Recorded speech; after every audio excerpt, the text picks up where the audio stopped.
Alright, so in order to get a computer to interface with this JAMA connector, I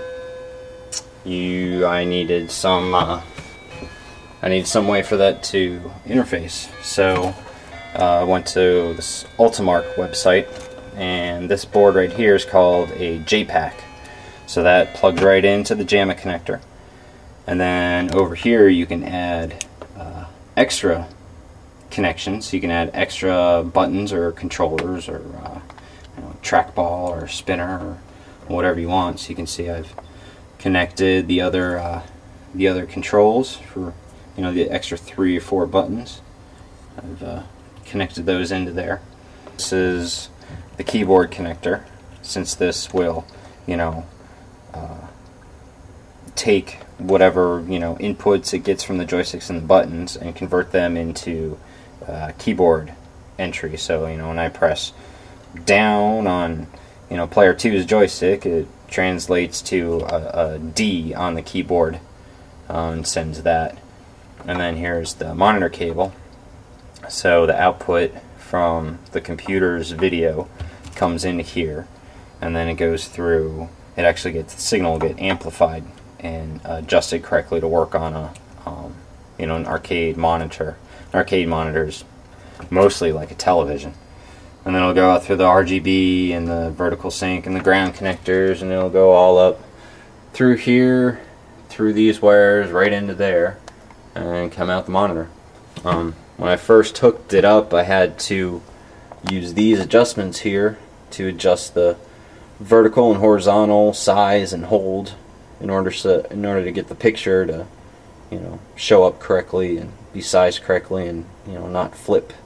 Yeah, I need a computer, so I had a motherboard with a processor. I've got an Ethernet card in it, and I needed a video card. Now, I bought a special video card. This is an arcade VGA card, which is based on some sort of ATI card, and then it's kind of modified, and you get that from Ultimark also. And this will display there's hundreds of resolutions, and it'll display them at the right frequency for the arcade monitor to understand and be able to deploy. So that makes it a lot easier. So you can see I've got the cable comes out of there, and that goes right into the JPAC, and then there's a keyboard cable that goes into the can't really see it right there. It goes in the keyboard connector. And then I've got this is the Ethernet the Ethernet card, and I've got that going to a wireless a little wireless hub right there. There's the hard drive. I've just got that sitting in there loose because I didn't really feel like mounting it, and I'm not. This thing ain't portable, so it's not going anywhere. And then this I mounted to the side here. I don't know if you can see. Yeah, I bought I just at Ace Hardware. I just bought some plastic standoffs and just screwed it right in. And I mounted the power supply up there, and then the power supply, this cable comes out. So I've got one cable for the power supply, one cable for the wireless network, and one cable for this, which this only supplies power to the monitor. Let's see, and then over here we've got, these are the wires that go up to the speakers. This was originally set up, Golden Axe as a mono game. This has 2 speakers in it, but Golden Axe is a mono game. This was originally wired up. You can see I put all these quick disconnects on here. So it was originally wired up. Here's the original connections, and you can see that they had basically tied the 2 together so that it was mono sound going to both speakers. So I had to have some sort of an amplifier for this sound. So what I did was I just bought a pair of computer speakers. This is like a $12 pair of computer speakers at Target, and I tore them apart. And And this right here is the amplifier that's inside. Is inside one of those speakers. So it gets power through USB, it amplifies the sound, and then I can I can adjust the volume there. And then that comes up, and that's what I've got hooked into here. So from there, you can see this is the coin slot mechanism. I can use the key. I can open that up, and I can just reach right in here and turn those on and adjust the volume however I want for play. Oh, and here's the this is the button on the side that I just used to hook up. It splices in here, and then it goes right to the motherboard right there. And that's how I turn it on or off from outside. It's just by using that.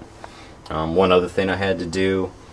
Remember the coin lights that are right there and there that illuminate the coin slots. I wanted to have those on. Unfortunately, those are normally hooked right to this power supply, and this power supply isn't used. It's not good for anything. You run power directly to the monitor. You don't need to use that at all. So normally those slots are hooked to this power supply, and they get power from there. But since that's not used and that's off all the time when I'm running the computer, I needed to get them power. So what I did was right here, you can see here's the wires, and then I spliced them and connected them basically right to the computer power supply. So this is just a 5-volt supply line that you might hook up to a like a floppy drive, and that just gives power right to those. So whenever I turn the computer on, those lights come on, which is a nice touch. The other thing is the marquee light, the little sign that says Golden Axe. See here, I split the wires, the power wires, so that I get power to the monitor, but also up here. You see, this is where the monitor power goes, and then up here, that wire goes up there, and it goes back inside there, and that's where the marquee light is. The marquee light is just a like a fluorescent light. Sometimes, from outside when you're playing the arcade machine, you might need to actually interact with the operating system, so you need a mouse and a keyboard. So I got a wireless mouse and a keyboard for my birthday, and hook those up through USB, with USB, and it just runs up here, and then I just and this is the little receiver, and then up here I've got my my keyboard and my mouse, so I can just reach up here, but when they're up here, they're kind of out of the way and you don't really see them.